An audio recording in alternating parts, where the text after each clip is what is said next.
Welcome to another edition of Blueprint. I am the host of Taboo Topic, Ken Drew, with my friend Ryan from Between the Liars. Ryan, how are you? Doing great. How are you? Never better, never better. It's another wonderful week that I made it through. So it is Friday. Always a good day. Yeah, happy Friday, everyone. Happy Friday to every you. I don't ask this question anymore because I don't do weekend reviews. But folks, let us know.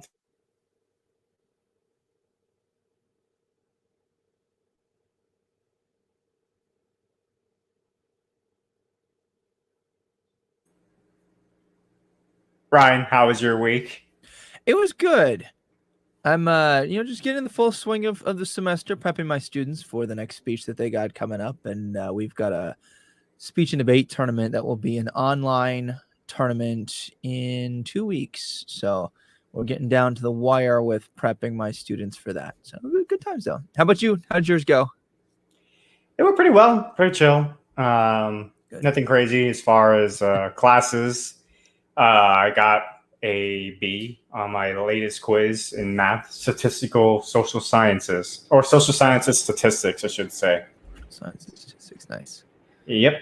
Nice. And I did a journal check for like information literacy, something like that, where they're teaching us how to research information, which I kind of already do that anyway for my podcast. Yeah. But our professor wants us to focus on more liberal sources, not surprising. Okay. So we have to do a research paper at some point based on the United Nations goals. So interesting.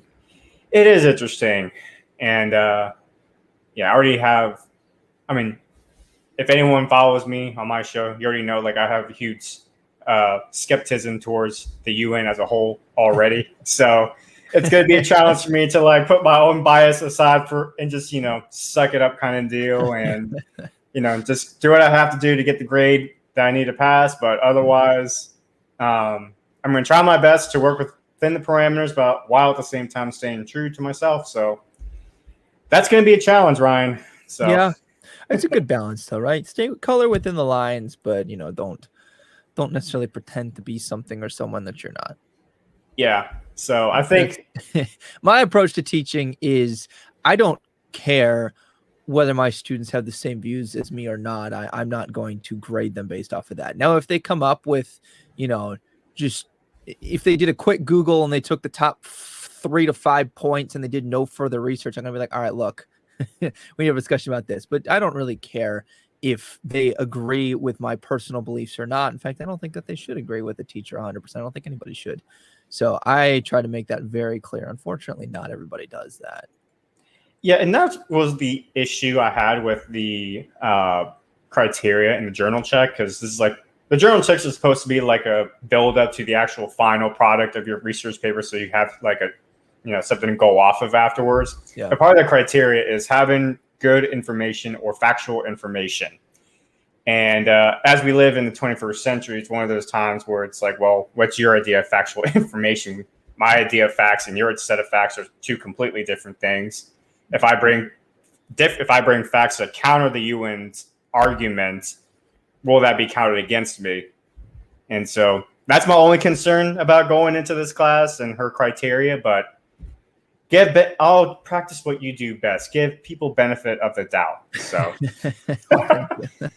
you're welcome. But it was a good week, ready for the weekend, even though it's raining in Florida, but I like the rain. So did you ever find out from your students what real meat is by any chance? Follow up? No, honestly, I forgot. I will mark that down though. Real meat. I'll see if they can fill me in on that. Yeah, or it's Be Real. Excuse me. That's what it was. Be real. Be real. So I got it from my group chat. It's basically a combination of Instagram and Snapchat, more or less. Okay. So that's what I got from it. I personally don't see the point of it. It's just another social media app that could take over your life kind of deal. So I don't know. I'm ready to get over social media. But if it weren't for what I do here in this podcast, I have to have social media. So yeah. Anywho, enough of my soapbox for today. Let's get started for today's show, folks.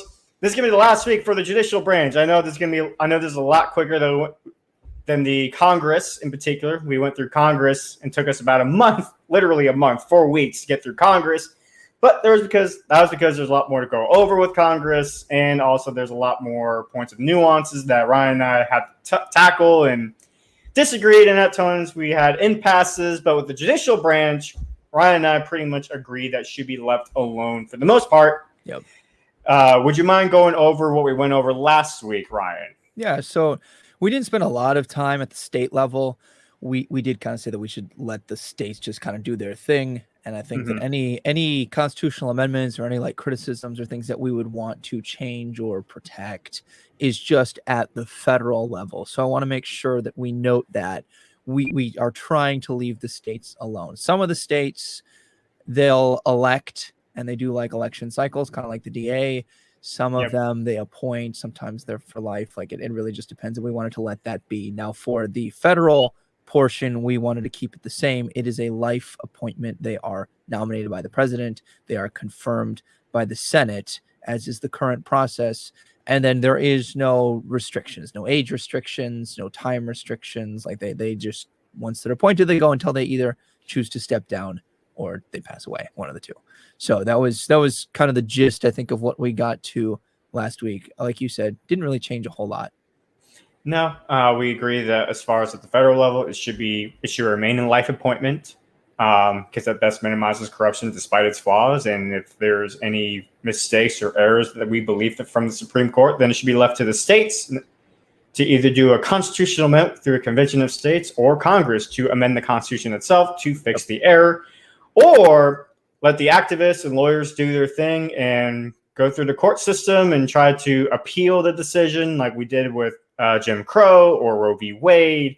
It'll take time, but the expression of what was it, Ryan, as far as how a justice system works, like it takes a long time for the gears of justice grind slowly, something like that. Yeah, something along those lines. That's pretty much our stance. Now, out of curiosity, Ryan, if Kentucky had a decision to have life appointments in their state for you, would you vote yes, or would you vote for an election? Now we'll get a little bit into the states just for fun's sake, anyway. Yeah. Honestly, I would say yes. I think my reasoning for yes is, if you recall last segment, I'm very much a proponent of they shouldn't be subject to the whims of the people. They shouldn't be pressured by the people in the same way we can pressure our politicians, so long as they are doing their only job, which is to make sure that laws that are passed are constitutional, etc. And so I think I actually don't know, being newer to the state of Kentucky, I don't know whether they are appointed or whether we vote for them. But I would say that if there was an amendment like that to solidify that it's a life appointment, right now I think I would say yes, just to be consistent with the idea that I don't think that they should be subject to the same whims. Now, I might consider voting in favor of a restriction if, let's say, it was like they get 10 years, 15 years, like a longer tenure, to where we are not subject to the constant flip-flopping of the whims of the people, right? We want some steady consistency in our government and our justice system. So I think that I would be in favor of the life appointments, provided there was a very clear way to impeach someone if they're doing what we would consider to be unconstitutional. So, for example, if we were like, hey, you get 3/4 of the popular vote to say that this person should be impeached, it's a very heavy majority. And that way the justice is not like a king, right? Because that way it's not like, oh crap, we didn't know they were not with an incumbent, someone returning for your vote as a congressional member. We kind of know what they're doing or not doing. And then sometimes you take a chance on a newbie. I would hate to take a chance on a newbie and then it's like a king, ruling over the people. So long as there was a very clear impeachment process with very clear burdens, not like we're seeing the House impeaching presidents right now just because they disagree with things, like a very heavy burden of proof and a very heavy majority, like 3/4, none of this 50+1% majority, then I would be in favor of that, if that gives you an idea of kind of what my requirements would be. And I said last week that I would be in favor, at least in Florida, to remain life appointment. I think Florida is a life appointment, if I'm not mistaken. Okay. Don't hold me to that, fact checkers, please. But comment below. Comment below if I'm wrong. But I think if Florida were to decide if they would do a life appointment, I'll probably vote in favor of it. I would be open to compromising at a state level, like you said, to like maybe like a higher tenure kind of deal. It's just so as long as we're not like constantly cycling through justices at the state level where we lose that continuity. Because I think that's one of the beauty.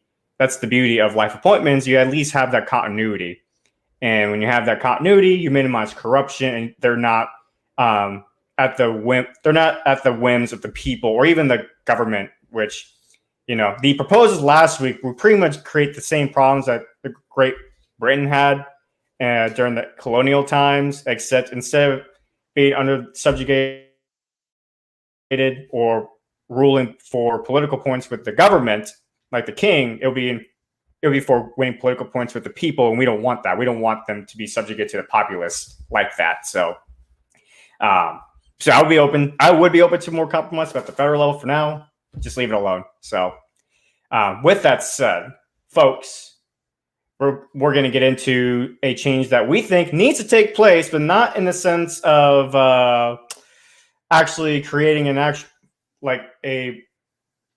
sudden change in the system, but more so protecting and preserving continuity. And that is the idea of court packing. And it's a phenomenon that's actually become more recent, I would say, Ron, probably like the last 4-6 years. The conversation has been brought up more and more. It's not the first time America's had this conversation, but it's definitely a much more recent phenomenon.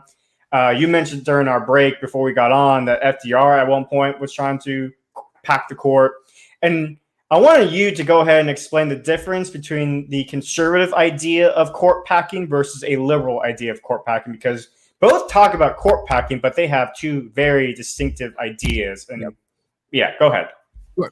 So the traditional meaning of the word court packing is where you expand the number of justices that are on the Supreme Court. So FDR was saying, I don't have the number of justices that I need to not have this struck down as unconstitutional, the laws that he was trying to get through or the executive orders he was passing. So he was in favor of expanding the number of justices to favor his particular side.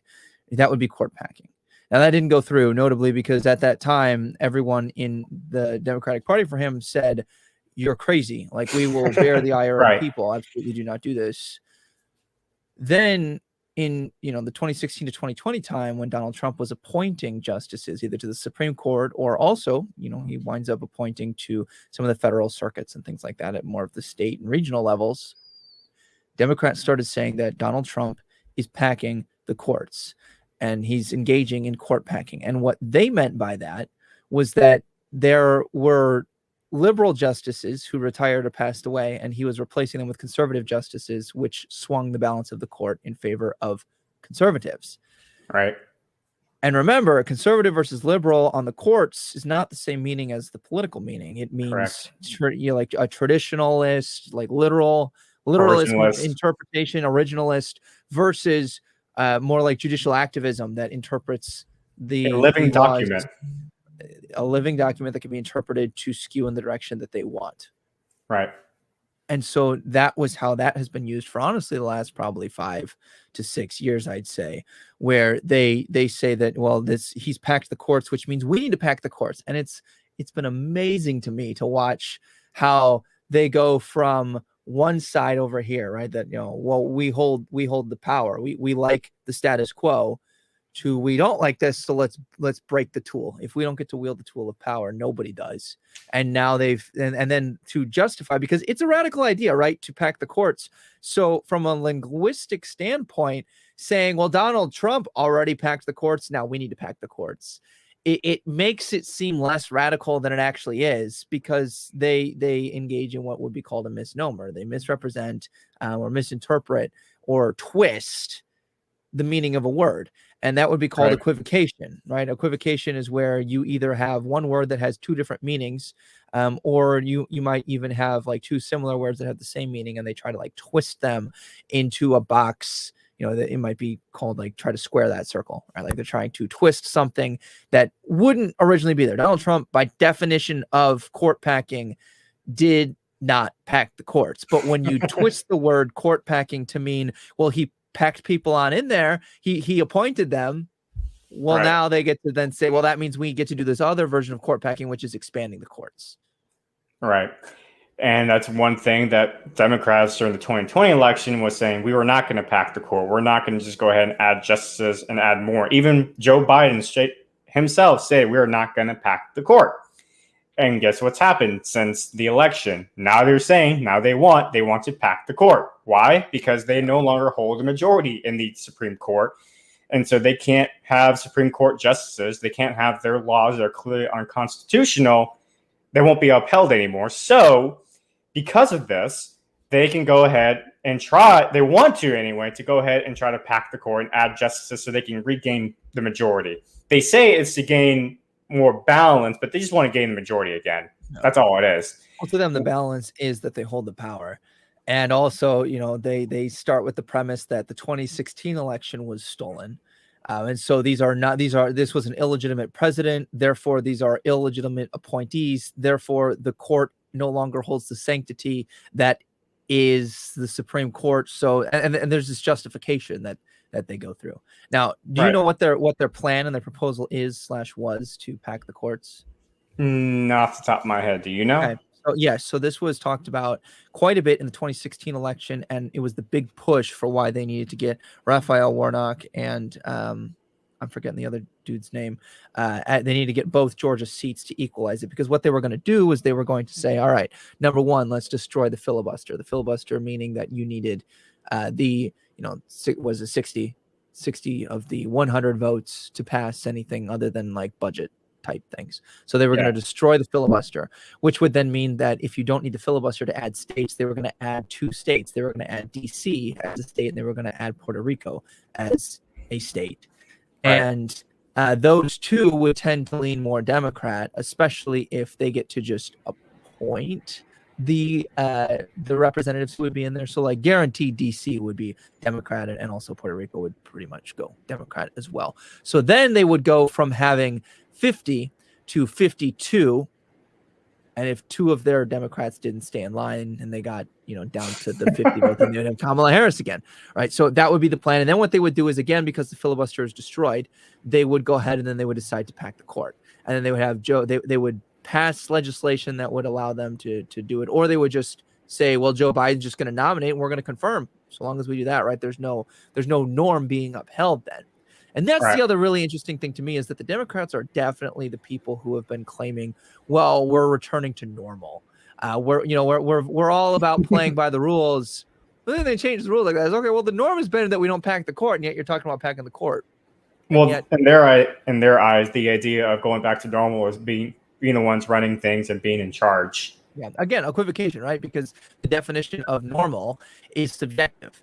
Because subjective to them, like you just pointed out, is that they're the ones who are in charge, versus, a very reasonable definition of normal is that we don't pack the courts. So right. It depends. And some people may be wondering, as far as like, isn't there a constitutional amendment that protects court packing? And the reality is there isn't any court packing amendment in the Constitution. Now, there has been actual changes as far as like how many justices have been able to be served, how many justices were able to serve on the bench. It started off at 6, and then the last time we've changed was 1869. So we got over 100 years of continuity, over 100 years of precedence, 150 years. About to be closer, round up. But the point is, like, no one has touched that, and so we've been relying on this precedence, this continuity, that we're not going to add 9 justices. 9 justices is reasonable. We avoid a scenario of an impasse, if you will, and we have a supreme, we either have a majority that are in favor of upholding a certain law or not upholding a law, but at least the system still rolls and continues to move forward. We're not just stuck in this stagnant position, which, again, I like that. That's what I like about the Supreme Court. And so my proposal that I wrote in my article, which again, folks, you can refer to that, the judicial branch, smaller government, from my Substack. If you want to check that out, it'll be in link in the description. Thanks to Ryan. But if you want, but I have proposed, Ryan, that we need to ensure that we avoid a game of ping pong, avoid a scenario where we just start packing and adding justices to the Supreme Court just to gain a legal advantage. Because if the Democrats get away with this, Republicans, when they get in charge, well, they're going to do it as well. And then when the Democrats get back in control, it's going to go back and forth. And I think this is actually what ended up happening in Venezuela, where they packed the court, and it got so big and so out of whack that, I mean, look at where Venezuela is now. It's part of their downfall, right? And so we want to avoid a scenario like that where we end up having like 50 Supreme Court justices, which is too many, too big. And we also avoid that game of ping pong. And you may wonder, like, well, if this has been established like 150 plus years, then why do we need this amendment? Which I would argue, let's go back to FDR and George Washington, right? So when it comes to the executive branch, George Washington set the precedent where you can only serve 2 terms as president, 2 full 4-year terms as president. And for the next 100 plus years or so, that was the precedent. Every president never tried to break that rule that George Washington set. It was like a rule of humility, if you will, that said, like, we're not kings, we're not elected monarch. This is a representative democracy, a republic. So we're going to go ahead and step down and do the right thing, if you will. That was true all the way up until FDR, which ironically enough, we brought up FDR earlier, saying that he wanted to pack the court himself. Well, he also broke the precedent by running for not just a 3rd term, but 4 terms in office. And so what happened? What did we do after that? Well, Americans realized we didn't like that. We felt very uncomfortable with the fact that a president could just serve 4 terms without any consequence. And essentially, he became a king. And many can argue and point back to him as being the first president to really treat the position like an elective king at that point. Because, again, the stuff that he pushed through, like the social welfare programs he pushed through and the executive orders, I think he still holds the record for most executive orders signed ever as a president. I believe so, yeah. I think Obama came pretty close, even in his 2 years, which is why he was known as the pen and phone president. Because he didn't do a lot of cooperation with Congress. He just kind of did it by executive order. But yeah, I think just by the fact that he held 4 terms, I think that, he just You'll always hold that record. But goes to show you, though, like, you can't rely on precedents and continuity all the time if it's not explicit in the Constitution. So I want to make a constitutional amendment, Ryan, that actually has it officially in the Constitution that states a Supreme Court can only have 9 justices in the system, can serve on the bench. I think it's necessary to protect the integrity of our court system, if you think about it.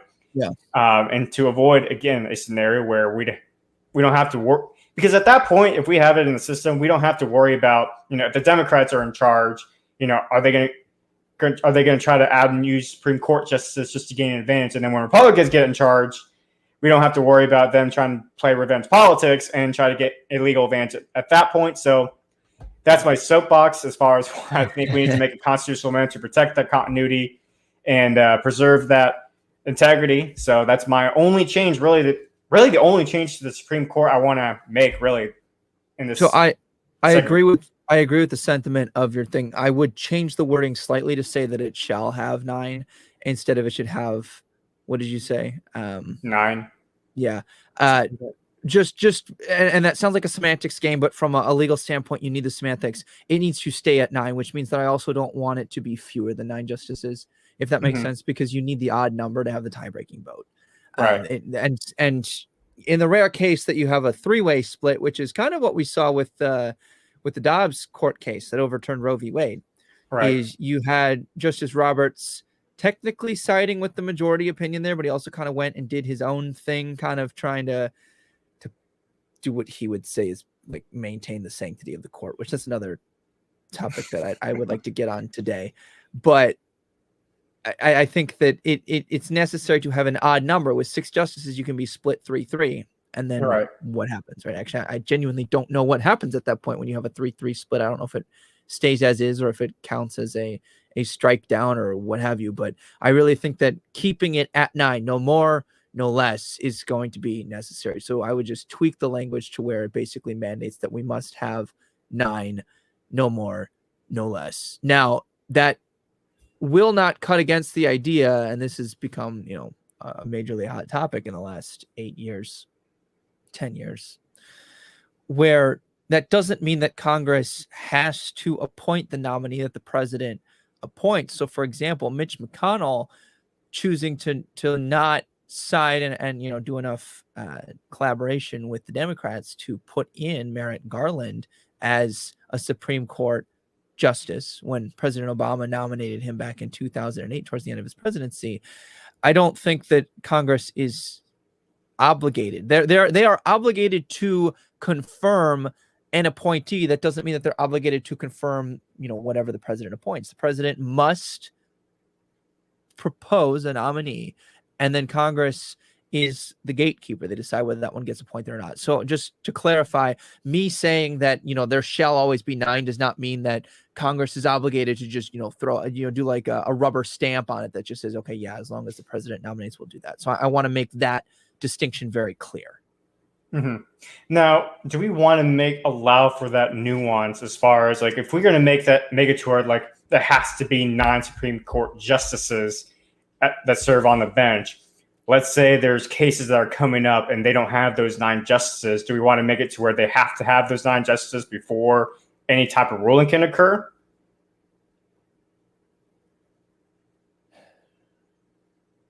I think that the situation sorts itself out because, as I understand the process, in order for a case to come before the Supreme Court, you have to have a majority. I think you need to get at least, if not 5, I want to say you almost need to get 6 justices willing to hear the case. And Right. So that would mean that if we're split 4-4, then, justices can strategically choose to hear or not hear something at the time. So, for example, if let's say there's 4 liberal justices on the court and 4 conservative justices, and then one of them is afraid on how this, case that might be very important to them, let's say, I know they're not supposed to be biased, but realistically, that's not the way that works. Then they could just vote against hearing the case for now, right? So I feel like that problem sorts itself out at the discretion of the justices. I don't know that we need to micromanage them in that way as a personal. So if it was, let's say we had a Ruth Ginsburg scenario where she passed away while she was still on the bench, we go down to 8 justices, and let's say Roe v. Wade gets put on the table. Then at that moment, let's say they get those 6 justices, should they be able to still? Do you think still be able to hear the case? To hear the case, I would say yeah, and the reason is that if the justices were like, I don't think we have the votes to rule this, and I need, that 9th person on the bench, then I think they would vote against hearing the case in the first place. So you're trusting them, basically giving them the benefit of the doubt they would do the right thing, it sounds like? In a way. Now, I think the greater question is not so much should the justices hear that, but rather how many cases would they potentially deny until Congress gets their stuff together and confirms a justice of sorts, right? So in theory, it could be like, I know that they, got I'm blanking on her name. We got Trump got his last nominee through before he left office. Congress approved it, but Right. in the event that they hadn't gotten it through, then they could have still. And I think they did continue to hear cases even with only the 8 that were there. Like I think that they still heard the cases that they had agreed to hear, even without RBG. And I think that just meant that when they were split, it was a 4-4 decision. I see. So in that case, then, I guess my only so how have we reworded it a little bit to where we shall have a maximum of 9 justices, no less than 9 justices, but and just leave it at that. That way, we still allow that room for nuance in case we have like a Ruth Ginsburg situation where she passes away. We get 8 Supreme Court justices, and we don't have to worry about the semantics or the micro, the bureaucracy aspect as far as like, well, we don't have 9 justices, so we can't go ahead and actually hear these cases, even if we get 6 people to say we want to hear the case. It's just that amendment is just there to protect, to ensure that Congress can't just take away, can't just say, well, we're going to go ahead and add people to the court. We're also going to take away people from the court. Like 9 is the bare minimum and also the maximum. So how would you feel about adding that change of language? Semantics. It sounds okay to me, I think. Yeah, because at the end of the day, what we're trying to avoid is Congress just trying to gain a legal advantage, avoid the game of ping pong. Right. So that's really the whole deal. So now you said something about Chief Justice Roberts earlier they wanted to get into. Yeah. So it's been very interesting because Chief Justice Roberts was supposed to be, a conservative justice. And what he has done is he has both voted in ways that would indicate this and also stated this explicitly, but he's very concerned with what he would call the sanctity of the court. He's very concerned with, and that just means the court's image, right? Does the court look like it's doing what it's supposed to be doing? And in doing so, he actually often undermines the sanctity of the court. A great example of this would be when Obamacare was going through. Obamacare originally proposed that they would put a tax on people who did not enroll in Obamacare. Mm-hmm. So if you, for whatever reason, didn't really matter what it was, decided not to enroll in the Affordable Care Act, you would be taxed. All right. So it would be like, let's say that I get better coverage from my work. I'm going to be taxed for not enrolling in this. Or if I don't qualify for it, I would be taxed, etc. Like you get the point here. Right. And what the court should have said was what they did say, which is you cannot tax someone for not doing something. You can tax someone for doing something, right? And you can actually levy hefty taxes for things that you're trying to get people to avoid doing, such as what we would call a sin tax, right? Higher taxes on alcohol, tobacco, etc. But you can't say, yeah, if you don't do this, because then you're just perpetually taxing someone, and that's abusive at best. But then what Justice Roberts did to maintain the sanctity of the court, in his words, was he basically pigeonholed and like he just like rewrote the law so that it was still there but wasn't technically a tax. He's like, well, don't call it a tax, call it a fine, and then boom. Right. The job of the court was to say this is unconstitutional. Right. So and essentially he should have, as a self-proclaimed originalist, textualist, etc., he should have said this is unconstitutional and kicked it back to Congress to fix themselves.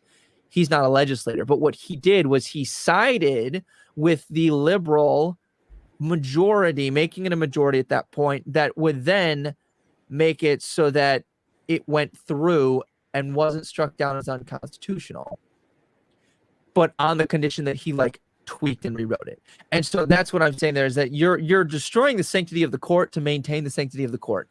You are stepping outside the mandated and even like the precedented duties of Congress to make it so that people don't complain. And here's what I think about that. I think that someone like that, a justice like that, Roberts in particular in this instance, is really just concerned about who's going to complain the most.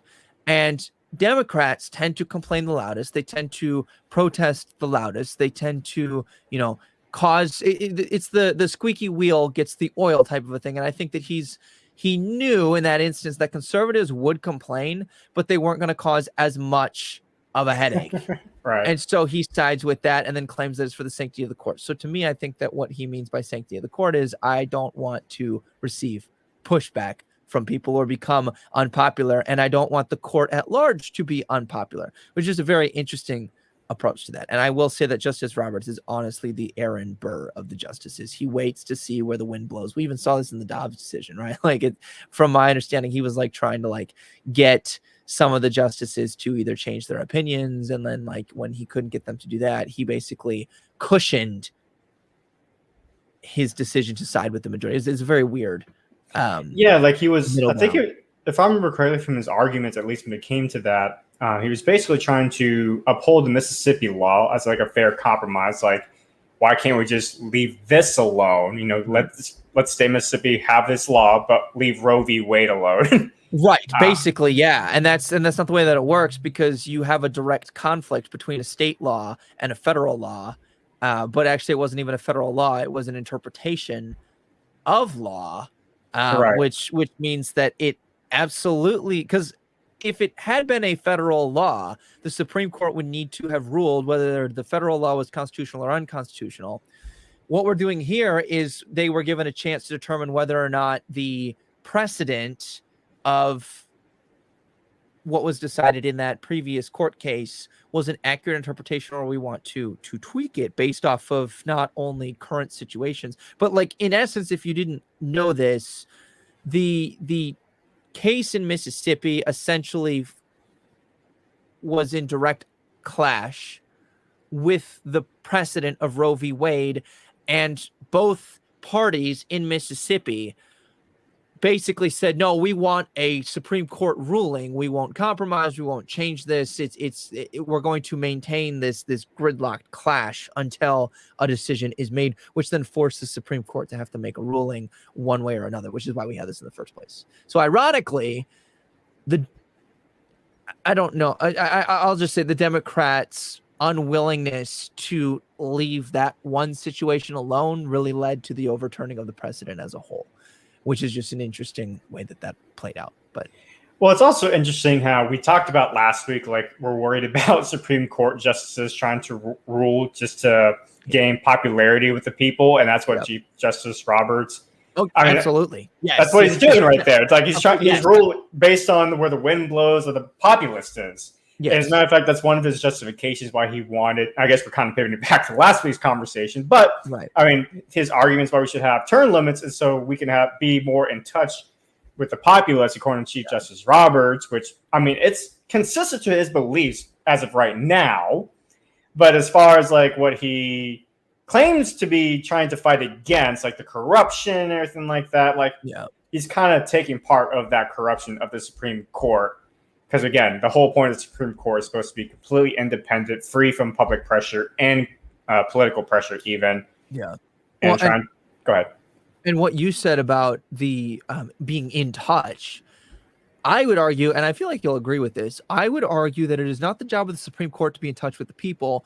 It is the job of the Supreme Court to be in touch with the interpretation of the Constitution that is historically accurate, that they are to be just completely wedded to the Constitution. That is their job. And then they take the Constitution and then they look at the current legislation that has been passed, and they say, does this violate any of the Constitution? And if it does, they strike it down and say, you can't do this. And if it doesn't, then they uphold it. And that's the way that's supposed to be. And so really, who needs to be in touch with the people? It's the congressional members. It's our senators. It's not supposed to be the Supreme Court. And I know that we touched upon this before, but I cannot reiterate this enough. If you have a problem with laws not being in touch with the people, that is not an issue to take up with the Supreme Court. That is an issue to take up with your congressional members. Literally, state Democrats at the U.S. level, so your U.S. senators, had the opportunity and did not pass legislation that would have codified Roe v. Wade. All right. Even they had like a super majority, I think, back in 2008. Yes. They not only had control of the House and the Senate, they had a super majority in both, with President Obama coming into office for his first term, and they did nothing. And I'll tell you exactly why. They will blame Republicans, and it's much easier for them to convince people that it's the obstruction of Republicans right now when we're at a 50-50 split. Mm-hmm. But realistically, they will never, ever pass legislation like that because they do not give a shit about us as their constituents. They care about what can they campaign on next go around. That is what they care about, and that is why. So if you have an issue with that being overturned, you should take that up with your congressional members who, since 2008, when they had a supermajority, and then since then, when they had the opportunity with even just enough of a majority past this, they refused to. Right. That is on them. And if, now, personally, I don't think there should ever be a federal law on the books codifying in favor of or against Roe v. Wade. because I think that is a state's issue that should be taken up. And so I think that even if Republicans took control and they were able to pass the law, I would still disagree with that, just like I disagree with the Democrats doing it, because of the way the Constitution is set up, that is actually supposed to be, between that and precedent, it's supposed to be a states' rights issue. Now, I don't want to get too far into that because that will drag us way off the topic. But right. The point that I'm making here is that oftentimes people are in favor of packing the Supreme Court, limits on the Supreme Court, etc., because they want it to be more in touch. They want it to represent that. And I was like, well, no, we could actually physically change the laws that the Supreme Court would then have to uphold as constitutional or not. So and then you could make the argument, all right, well, the law I want, let's say, for example, let's say you were in favor of a national support of abortion. Right.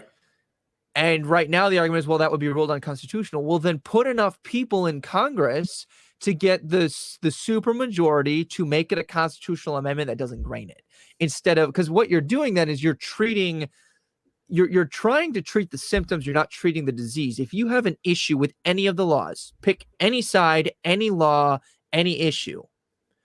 If your issue is that, well, this wouldn't be upheld as constitutional, then start voting enough people and rallying to get enough people to make it a constitutional amendment that the Supreme Court would then, because realistically, if the Democrats got enough legislators to pass that as a constitutional amendment, and then it went to the Supreme Court, and you have Republican originalists who go with the Constitution that say that you're supposed to uphold the amendments, they would honestly, if they stuck to their traditionalist, originalist, textualist approach, they would have to uphold it. So I think that if you have an issue with this, it could really be fixed by going with yours and my approach to this, that it's supposed to be a constitutional amendment issue and not a Supreme Court issue. And we touched on last week that the reason why ideas like court packing has become so popular is because once a ruling occurs that the people don't like, they want to change something really quick. And we've become a society that wants change fast. We're impatient people at this point. We're in an instant gratification society. Yep. And so whenever something doesn't go our way and we want some change, like Roe v. Wade, the Democrats are obviously upset with Roe v. Wade. And there's some Republicans too who are upset with Roe v. Wade's overturn. Their immediate reaction is based on feelings instead of objective standards. And we don't want changes to be based on subjectivity. We want it to be objective. Okay. And that's the problem when it comes to the arguments, whether it's election, term limits for the Supreme Court, or even packing the court.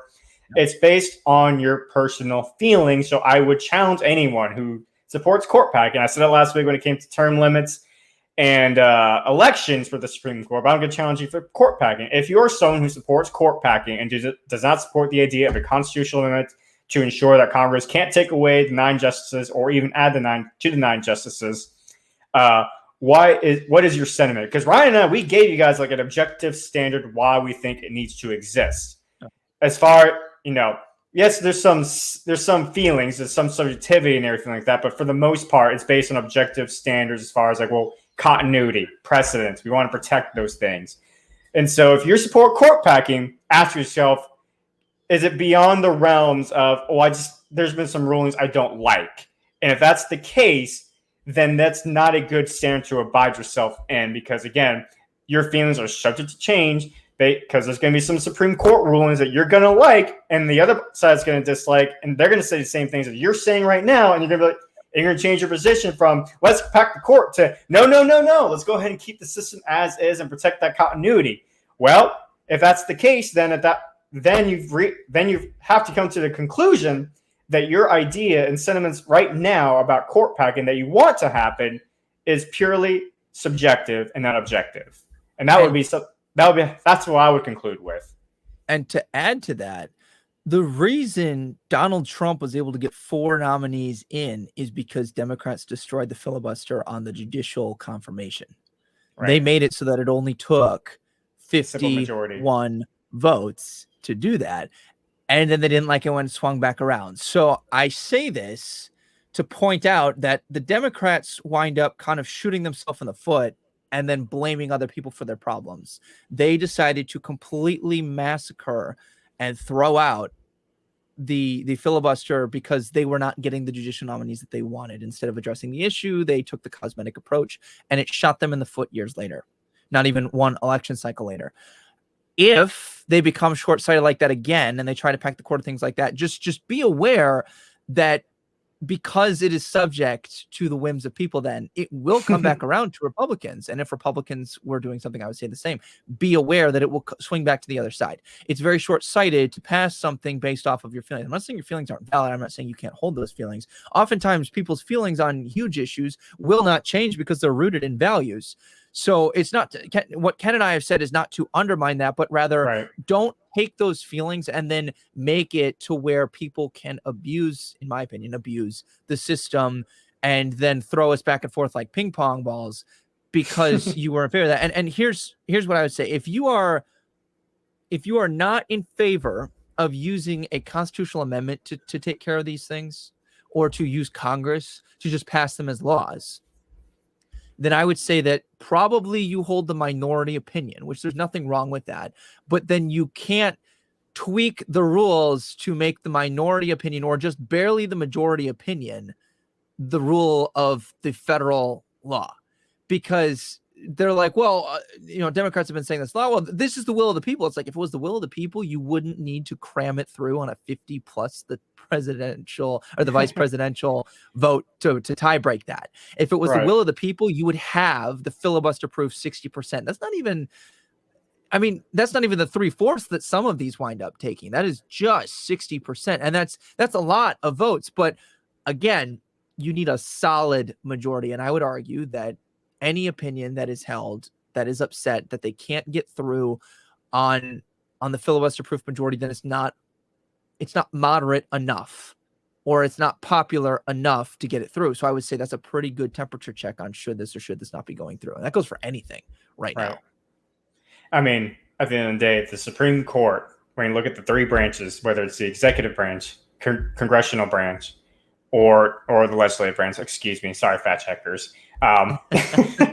or the judicial branch. The judicial branch is truly an objective branch, and then you have the executive and congressional branches that are more subjective. And the objective branch with the judicial branch, that's supposed to be like the checks and balances aspect that kind of holds the other two branches in check. Really quickly, speaking of fact checkers, you did mention Merrick Garland. It was 2016 that that got brought up with Obama. You said 2008 earlier, so I want to go ahead and fact check. Yeah. I want to fact check you on that, Ryan. The sentiment is still there, but yeah, you're right. Yeah. Anyways. As it was at the end of his presidency. Yeah, you say 2008. So I wish it was 2008. Yeah. Gosh. Anyways, but yeah. So if you have any issues with how things are being run right now, stop using the judicial branch as a scapegoat to all the problems that are going on. Because again, the Supreme Court, their job is to be independent, free from your opinion. And yes, that's controversial to say, but the Supreme Court should not care about our opinion and our sentiments about an issue. They should be only concerned about the sentiments of the law itself and the Constitution and how those two fit. And if they clash and it does not fit, they have every right to make it unconstitutional, regardless of whether or not you want to remain a constitution, regardless of or not if you actually want it to be a constitutional amendment or not. Which, if that's the case, then I just said it. I just gave the solution by itself: constitutional amendment. Actually, go through the process of actually amending the Constitution. And there's two ways to do it: it's either through Congress, which we all know it's not going to happen anytime soon, or through the Convention of States, which that's actually a much more likely possibility. And we're actually approaching that, but that's another conversation. Whole different day. But folks, real quickly, be sure to hit the like button. If in case you haven't hit the like button yet, hit the subscribe button. Also, if you're from my audience or my social media, go to Ryan's page, Between the Liars, and like his page, and vice versa, folks. Like, show me some love. I know there's some people from Ryan's page that follow him heavily, and so I would appreciate if you would actually go to Taboo Topic and like my page. Ryan, go ahead. All right.